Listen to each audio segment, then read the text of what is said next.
తెలుగు సాహిత్యం పట్ల ఆసక్తి పెరుగుతుందని నా విశ్వాసం. ఇవన్నీ పెక్కన పెడితే ఈరోజు కార్యక్రమానికి నేను రావడానికి గల కారణాల్లో ఆస్కార్ గ్రంథాలయం చల్లగరిగ కూడా ఒకటి. తాను జీవితంలో ఎదగడానికి కారణమైన తమ గ్రామంలోని గ్రంథాలయాన్ని పునర్నిర్మాణం చేసి యువతకు ప్రేరణగా నిలిచిన శ్రీ చంద్రబోస్ను, వారి ప్రోత్సాహాన్ని అందిస్తున్న శ్రీమతి సుచిత్ర చంద్రబోస్ను అభినందించాలని ముఖ్యంగా ఇవాళ కార్యక్రమం కన్న తల్లిని, జన్మభూమిని, మాతృభాషను పాఠం చెప్పిన గురువును మరిసిపోయిన వాడు మానవుడే కాదు. తన గ్రామాన్ని గుర్తుపెట్టుకొని ఆ గ్రామంలో ఈ గ్రంథాలయాన్ని పునర్నిర్మాణం చేసి యువతకు వారి ప్రేరణగా నిలవడం చాలా సంతోషం. ఈ ఒక మంచి పని నలుగురిలో అభినందిస్తే ఆ దిశగా మరింత మంది కూడా స్ఫూర్తి పొందుతారని చెప్పని నేను భావిస్తున్నాను. ఇంటికో స్వచ్ఛాలయం, ఊరికో గ్రంథాలయం. ఇంటికో స్వచ్ఛాలయం, ఊరికో గ్రంథాలయం ప్రజా ఉద్యమంగా రూపుదాల్చాలనేది నా యొక్క ఆకాంక్ష. ఆస్కార్ అవార్డుకి స్ఫూర్తిగా శ్రీ చంద్రబోస్ గారు ఈ గ్రంథాలయాన్ని నిర్మించడం అభినందనీయం.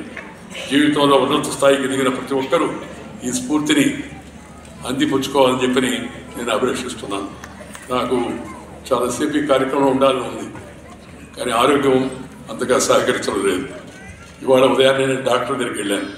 డాక్టర్ గారు చెప్పారు, నాకు మీకు కొద్దిగా అసౌకర్యం ఏర్పడుతూ ఉంది, ఇక మీద మీరు ఎక్కువసేపు నిలబడడం కానీ ఎక్కువసేపు కూర్చోవడం కానీ, కూర్చోకుండా నిలబడకుండా ఏం చేయాలి అని అడిగాను.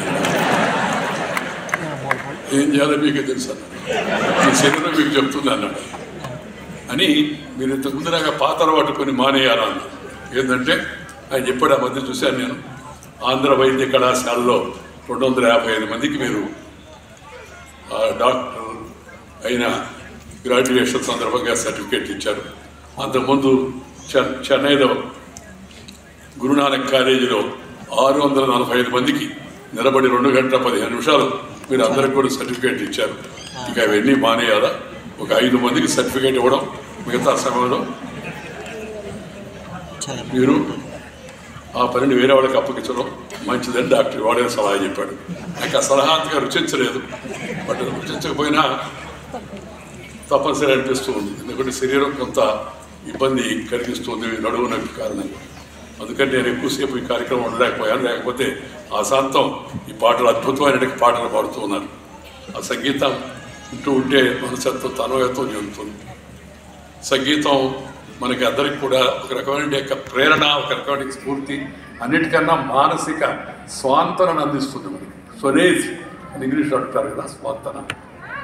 అలాంటి సంగీతాన్ని ఆస్వాదించే వాళ్ళలో నేను కూడా ఒకరిని. కానీ నేను ఇందాక చెప్పినట్టుగా ఎక్కువసేపు ఉండలేకపోతున్నాను. అందుకని మీరు అన్నిదా భావించుందని మీ అందరికీ కూడా మనం చేస్తాం. శ్రీ చంద్రబోస్ గారు మరింత ఎత్తుకు ఎదగాలని, శ్రీ ప్రదీప్ బృందం ఇలాంటి మంచి కార్యక్రమాలు రాబోయే రోజుల్లో కూడా ఏర్పాటు చేస్తూ ఉండాలని చెప్పి ఆశిస్తూ వారికి శుభాకాంక్షలు చెప్తూ మీ దగ్గర సెలవు తీసుకుంటూ నమస్కారం. జై హింద్. థ్యాంక్ యూ సార్, ధన్యవాదాలు సార్. ఐ నౌ రిక్వెస్ట్ ఈనాటి మన గౌరవ అతిథి డాక్టర్ మాగంటి మురళీమోహన్ గారిని మాట్లాడవలసిందిగా కోరుతున్నాను.